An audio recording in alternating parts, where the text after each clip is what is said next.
Bakit maraming mga lalaki ang mahilig pa din maghanap ng iba? Mga chicks, mga babae. Sasagutin ko yan sa video nito. Gusto mo malaman? Tara, simulan natin.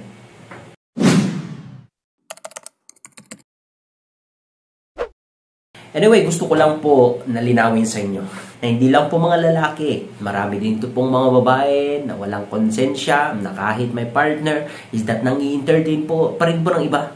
Pumapatol pa rin po ng iba, naghahanap pa rin po. Kasi ang issue dito is not about lalaki at babae. Kaya ang pag-uusapan natin, ang i-share ko sa inyo, is that ano ba ang punot dulo kung bakit maraming tao, hindi lang lalaki at hindi lang babae, ang naghahanap pa rin ng iba kahit may partner na. Okay? So simulan ko na nga sa number 1. Because of lust. Or yung desire ng laman. Specifically, to have sex or an intimate relationship with someone. Especially na nakabase sa sex lang. Ito yung mostly na umiikot sa karamihan ng mga lalaki na wala ng ibang ginawa kundi ang makipag-sex sa mga iba't ibang babae. Ganon din po sa mga babae. Kasi may issue po sa kanila at yung issue na yon inside them is the spirit of lust or kalibugan or desire sexually. And ang problema po dito, never and forever silang makukontento kahit 100, 1,000 pang mga babae ang matitikman nila. Hindi po sila makukontento. Kulang pa rin. Hindi sila magiging masaya. Kasi nakabase lang sila sa lust.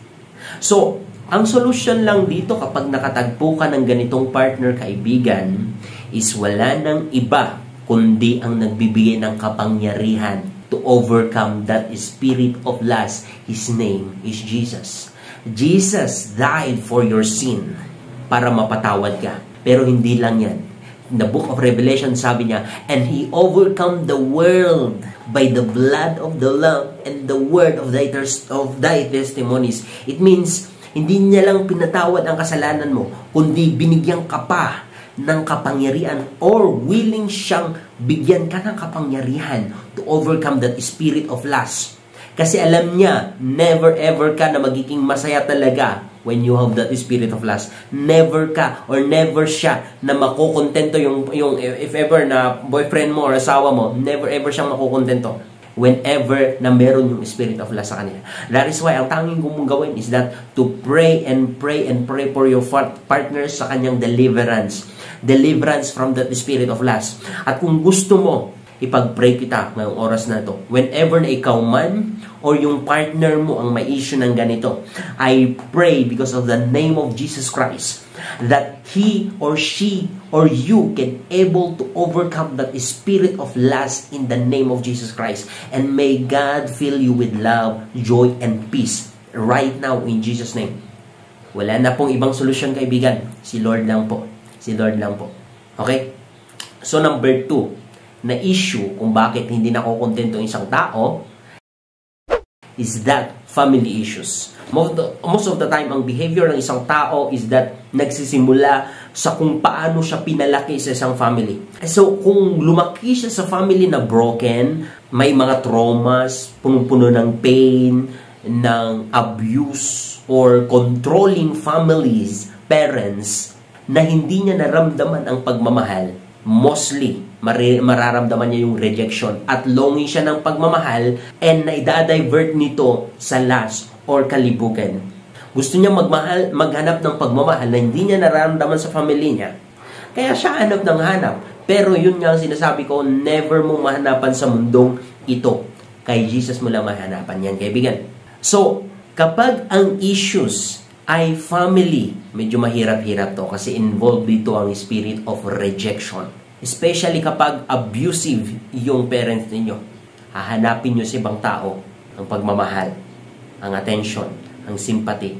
And the good thing is that God can able to give you that love right now. Or God can able to give that love to your partner.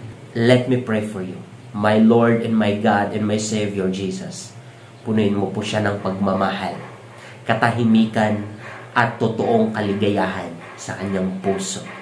In the name of Jesus Christ. Amen. So, kapag ang problema ay family issues, ang part mo dito is that iparamdam sa kanya ang pagmamahal na hindi niya naramdaman mula sa kanyang family. And I believe in that way, ma-appreciate ka niya. And I believe in that way, ma-overcome niya yung kanyang kahinaan. Okay? And number 3 na maaaring dahilan kung bakit naghanap or mahilig maghanap or hindi nakukontento ang isang tao is that dahil sa wala nang magawa sa buhay. Wala siyang vision, wala siyang mas malalim, or wala siyang malaking pangarap sa buhay, vision sa buhay. Nakakakita ka na ba ng isang wealthy person na maraming babae? Bihira lang or inal lang. Most of the time, stick to one naman ng kanilang partner. Why? Kasi busy sila sa pag-abot ng kanilang vision. Wala na silang time. What makes you think na may time ka pa? Na mambabae, magsayang ng oras, mag-chicks. Kung busy ka sa pagbibuild ng business mo, busy ka sa pag-aabot ng goal mo, busy ka sa Olympics, busy ka sa games, busy ka sa ibang bagay. Wala. Most of the time, yung mga tao na hanap ng mga iba't ibang putahe is that wala na silang magawa sa buhay. Wala silang malaking vision sa buhay. That is why very dangerous ito, and I may advise you to leave that kind of person kasi ang babae is a helper. So, ano ang kanyang tutulungan or matutulungan na isang lalaki kung wala naman siyang vision, wala naman siyang patutungan? That's why I advise you to leave that person. Okay? Leave him. Leave her. So, number 4 na maaaring dahilan kung bakit hindi nakukontento ang isang tao is that walang personal relationship kay God. I did not say na religion, but a personal relationship with God. A lot of people ay nagsisimba, pero wala silang personal na relationship kay Lord.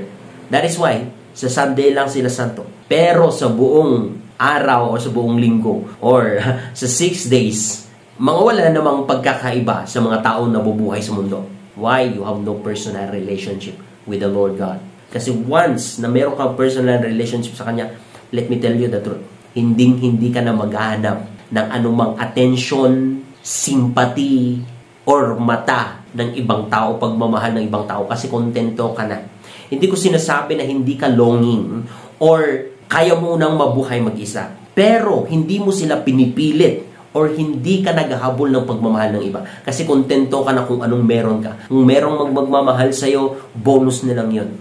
Bonus ni Lord sa'yo. That is the reason why maraming mga nabibiktima ng mga, maraming mga babae na mahilig ng maka-Diyos. Pero, mostly, nabibihag sila or naloloko sila kasi palasimba nga, pumapasok nga sa kanyang religion, wala namang personal na relationship kay Lord, kaya wala din lang pinagkaiba sa mundo. Ganun pa din yung ugali. Mas masahol nga, mas masama ang ugali niya kaysa yung mga tao na nabubuhay sa mundo. That is the religion. Wala siyang personal na relationship kay Lord. Kaya walang pagbabago inside you. Let me tell you the truth. Whenever that you establish or you have a personal relationship with God, He will change you inside out. From inside, babaguhin ka niya. From inside, aayusin niya. From inside, yung mga traumas mo, yung mga pain mo, bitterness mo, unti-unti niyang hinihilom yan. Hinihil niyan.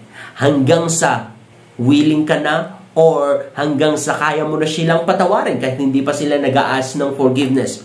Kaya mo na silang makita. Hindi ka na nagbe-base sa past mo. Nagmo-move forward ka na. Masaya ka. Merong tunay na kasiyahan sa buhay mo. May tunay na kapayapaan sa buhay mo. May tunay na pagmamahal.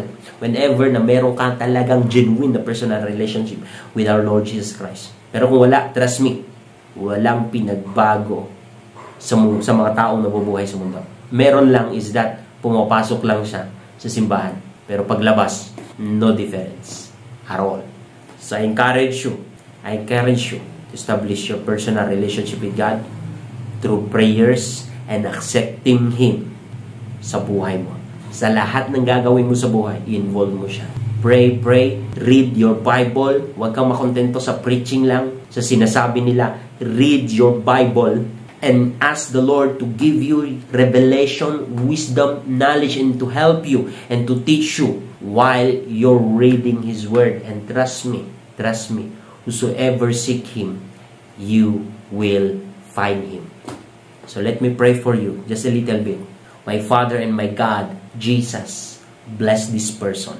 Give him the desire, or give her the desire to seek you day and night, to have fellowship with you, to have a relationship with you. Lord, fill her, fill him with love, joy, and peace. In Jesus' name.